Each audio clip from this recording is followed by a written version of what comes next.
Hey, I've said it before. I'll say it again. Don't freak out. Don't freak out. Don't freak out in this election season. Don't freak out. Everything's going to work out. Even though it looks like a combed-over Hitler is taking control of half of the country, don't freak out.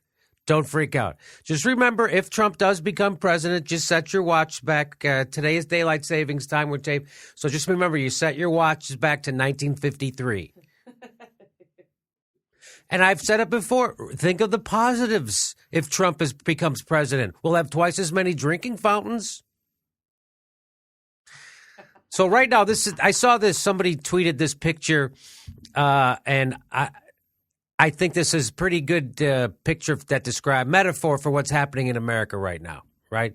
People are fighting over whose America it really is. Right? And here's what Rachel Maddow had to say about all the violence. So Trump, has been encouraging this kind of violence. He says, when people, they're a little too politically correct, they don't want to hurt anybody. In the old days, they'd take them out on a stretcher, right?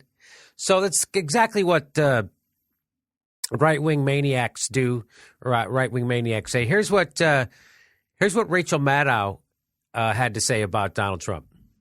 This is a classic strongman political tactic that we are used to seeing in other countries, but not our own, certainly not in the last 50 years or so, in which political events are generated to bring violence at the edges into the center, so that violence at these events, which may start organically, is in effect spotlit and encouraged to the point where it becomes something that is legitimately out of control of anyone.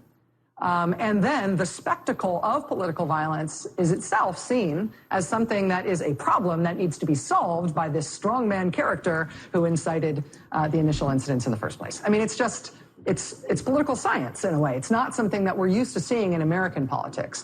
So that's what's happening, right? So Trump creates the environment, tells his protesters, knock the crap out of people. I'll pay your legal bills. In the old days, they'd carry him out on a stretcher. Take that guy's coat away. Get him out. Get him out.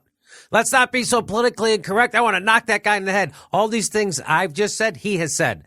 I'm quoting Donald Trump verbatim. Okay, so all those things that I just said, he has said. And then all of a sudden, lo and behold, violence breaks out at his rallies all the time. And now he's like, well, we got to fight back. What?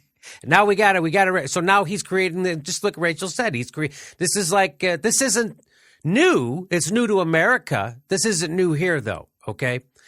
And there's a lot of people who are, I was just on a panel the other day on the Young Turks where there was a guest on who said that he doesn't think that you should be out protesting Trump, that you should protest with your vote. And that you're just you're somehow an attention getter if you're out there protesting. And I say this is what Albert Einstein said. The world is a dangerous place to live, not because of the people who are evil, but because of the people who don't do anything about it. So to those people in Chicago, by the way, my hometown, makes me proud. Makes me proud. We don't put ketchup on hot dogs, and we don't put up with bullshit from combed-over fucking racist, fascist pricks born with a silver spoon in his mouth, and now he hates everybody a little darker skinned than him. Mexicans, Muslims, whatever. Just institute Jew whenever he says Muslims. We got to keep the Jews out until we figure out what's going on with these Jews. So I'm saying, congratulations, Chicago. You stood up to a bully, you punched him in the nose, and what did he do? He quit. He ran away. The cops didn't tell him to not go to his rally. He decided to not go because he punched a bully in the nose, and he goes the other way. Don't freak out.